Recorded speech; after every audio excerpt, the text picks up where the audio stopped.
Hello, my name is Brian and this is First Layer First. Today we're going to talk about the 5 most important tools you should get with your first printer.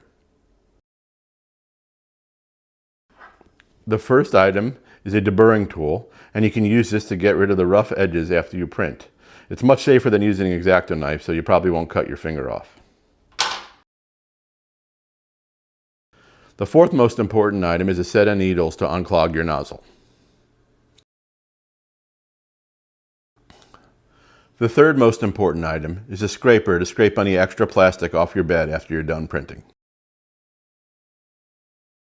The second most important item is actually a bundle of 3. It's a microfiber cloth, isopropyl alcohol, and a spray bottle that you can use to keep your print bed clean. The first most important item is synthetic oil and lube that you can use to do the regular maintenance on your new printer. And now for your bonus. Donkey! Choosing my